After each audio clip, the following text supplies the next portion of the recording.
Welcome to the Radically Genuine Podcast. I am Dr. Roger McFillin. The widespread prescription of SSRIs for adolescents experiencing mood and anxiety problems, as well as hormonal birth control, seems to be unleashing consequences far beyond their intended effects. Despite any reliable evidence that SSRIs provide any meaningful effect, and the clear safety and health concerns around these powerful drugs, they continue to be dispensed at alarming rates and for our most vulnerable of populations. Most of them, by data, suggest adolescent girls going through puberty or post-puberty are the most vulnerable of populations. We already know of their link to post-SSRI sexual dysfunction, a devastating condition that can permanently alter sexual functioning even after discontinuation. But could the impact of SSRIs be even more profound, potentially reshaping the core of adolescent identity and sexual development? The surge in these prescriptions for adolescents coincides with an unprecedented rise in gender dysphoria cases, yet the potential link remains largely unexplored. Given our understanding of serotonin's crucial role in sexual development and expression, this correlation demands rigorous scientific investigation. There is a growing global movement of patients reporting iatrogenic harm from SSRIs, and it's gaining momentum, with many adults now critically examining the impact of these drugs prescribed in their youth. These individuals prescribed powerful psychoactive medications at a time when they were legally unable to provide consent.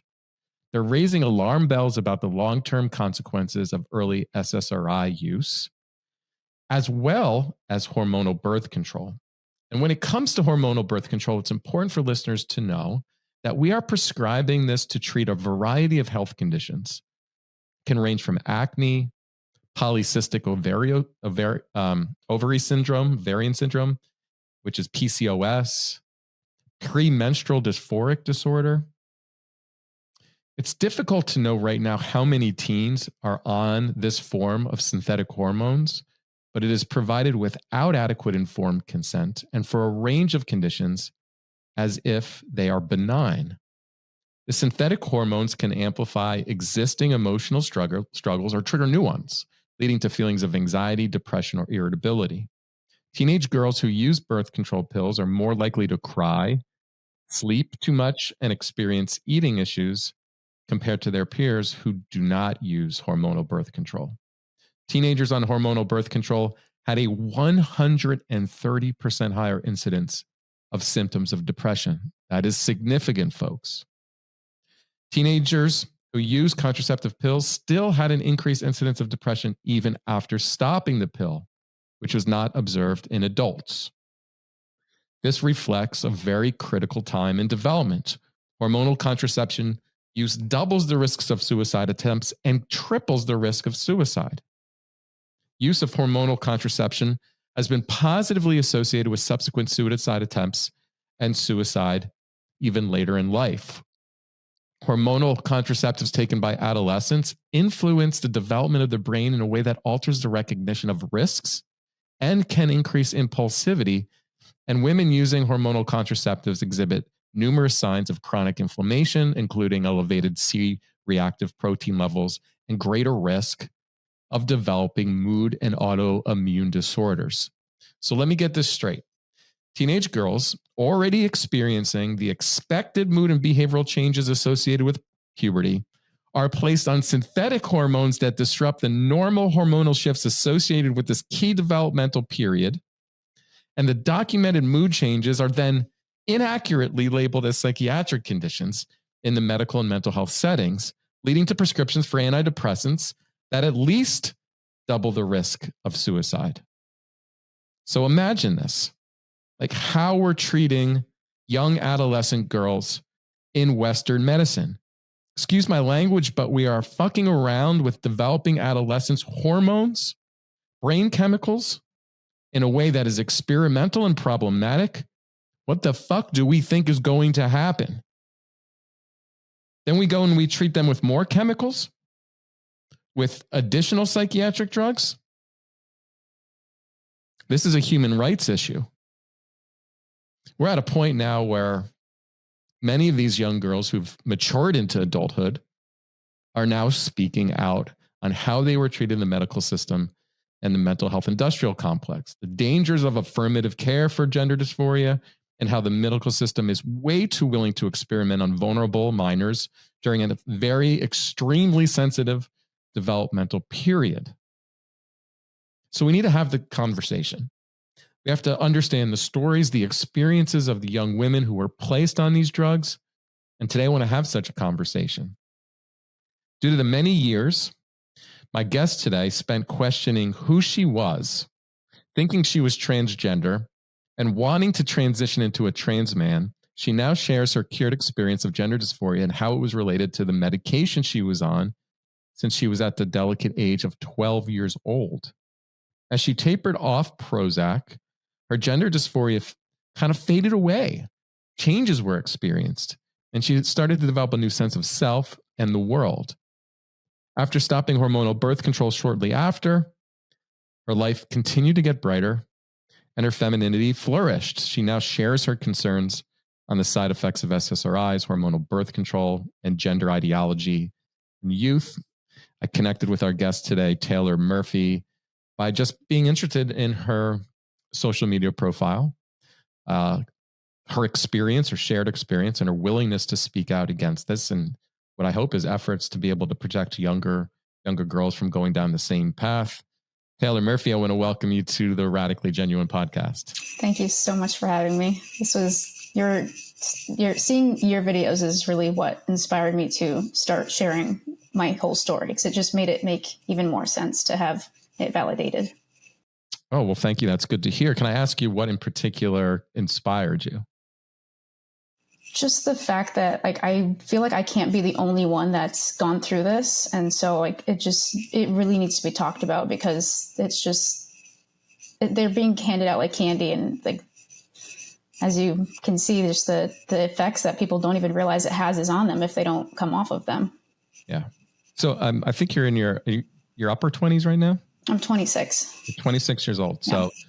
So you just entered the kind of a new stage of maturation and development. Yeah. Right now, like the thinking of adolescence is it's a little bit more prolonged. The brain continues to develop upwards to around 25 years old. So right now, as a 26-year-old woman, it appears that you're kind of thinking about your life in a different way. What inspired you to take kind of these risks and put yourself out there on social media? It was just so eye-opening, what I went through. I spent so many years just feeling so lost and just trying to find who I was. And I thought I did. And that way of thinking is just totally different than how I think now and how I view myself. And I think it's scary that I just wonder if I never came off of either medications, where I would be now. And it's kind of a scary thought, because some things are irreversible, and I've just never been happier. And it's just been such a journey to finally finding myself and loving myself. It's been a long journey, but it's just the fact I'm finally here, and it's made sense. And I can make the connection now of why I was so lost all those years. I think people need to hear the reality of what medication does. Yeah, I think it's such a blessing that you're able to get to this point safely. I think that's an important story to be told as well. But the most difficult part of this conversation is asking you to go back, 14 years or so to kind of understand the mind and experience of a 12-year-old girl. So I've learned that that's when you started kind of going down, this path in the medical system where they were prescribing you SSRIs and then started hormonal contraceptives. Take us back to that period in your life and, why your parents decided this particular direction for you. Yeah, I mean, based on what I can remember, it's all a blur kind of. I was so young and just so many years I didn't want to be on medication. I was put on a Prozac because I had anxiety, and it was really hard for me to go to school, and I was just a super anxious child. And that was, I guess, the answer at the time. I being so young, I didn't question any of it. I just kind of trusted the adults and didn't know much about it. Never educated myself on it till I got older. And then, yeah, it was kind of forced on me, not in like it was looked at like, this is going to help you. And it did. I'm not saying like it helped my anxiety, but it wasn't worth it at all in the end when I look back on what I went through. Yeah. So that's an important point. We're going to want to take a little bit of a wider angle lens here, because emotional blunting is a pretty prevalent experience from people who take that drug. So you can experience a dulling of an experience. And so if somebody is having like elevated anxiety, taking that drug may have that effect of dulling that anxiety. But the downstream consequences are quite significant. And from a psychological perspective, when we treat young kids with anxiety disorders, by no means are we looking to quote unquote blunt their anxiety. In fact, we see exposure to that anxiety and being able to overcome it as being like necessary as part of that recovery process. Tolerating that experience, understanding what's creating that fear, building skills has lifelong effects. So now you're going back to 12 years old and you're told that that experience of anxiety is like something's wrong with you for having it. Is that accurate? Yeah.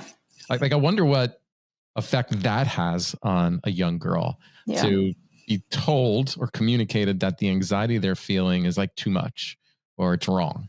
Yeah, I was kind of not purposefully, but I was kind of over the years, I just kind of accepted that I was always going to be on medication. And I was kind of made to feel like I wouldn't ever be able to function without it. And, oh, you're anxious, up the dose, or it was always falling back on the medication instead of just learning how to deal with my anxiety, which at 26 years old, I'm basically have to reteach myself all over again what I should have learned when I was 12. So, yeah. So anxiety disorders can run on a spectrum. And, I'll be the first to tell people out there who are listening that anxiety can feel so overwhelming and people can become emotionally dysregulated that professional help is warranted, especially at such a young age. There's like really good treatment protocols that exist for child anxiety. One of my earliest exposures to training was at Temple University in this empirically supported program called Coping Cat, which was a therapy that worked heavily on exposure and coping with anxiety. It has tremendous empirical support. So I come from this perspective of earlier in my career, I was working with a lot of kids that age with social-based anxiety at school. And the thing that you realize from understanding the literature is how normal that is. Now, kids cope with that in very different ways. Some people feel overwhelmed by it and want to avoid. Sometimes the family aspect kind of supports that avoidance and reinforces it, and it becomes more problematic. But I want to get an extent to the severity of the anxiety disorder you were experiencing. Was there a lot of school refusal? Were you refusing to go to school, really isolated, very shy? How would you describe you back then? I was a super, super shy kid, super quiet. I hated going to school. Like it was such an issue to get me to go to school every day. So just the mix of that was, I guess, a lot to deal with. Yeah. Were you ever provided the opportunity to go into like a behavioral therapy, a cognitive behavioral therapy for that anxiety? I think I did try some kind of therapy at one point. I don't remember. I was like really young, but I guess it didn't really help because then I ended up on medication. So I would say it probably wasn't very effective. Yeah. So if you don't even remember it, it's certainly not effective at all. And this is where I'm kind of also outspoken. The type of therapy a person receives matters. So taking a 12-year-old to speak with a stranger just to talk about their anxiety is going to have little or no value. Potentially, it can be harmful. But someone who is an expert, recognizes this, works with the family, and develops skills, does exposure, might collaborate with the school. Success rates are quite high. But people receiving that therapy, it's certainly a minority, unfortunately. And therapy's kind of become this blanket word for talking to a therapist, as if just talking is going to do enough. So do you remember who prescribed your Prozac initially? Yes, I remember going and talking to him, and again, I was kind of confused on the whole thing of like why I was on medication. I mean, I knew it was like because of anxiety, but I guess I didn't really know more than that. It's like, you have anxiety and here's what's going to solve it. And I kind of just would talk to him, and I didn't really understand all of it. We didn't really have really in-depth conversations about it. He would ask me a few questions, and they were very short visits. So I don't really see how they would have been effective of finding out anything about me, unless he got all of that from the parent side of it.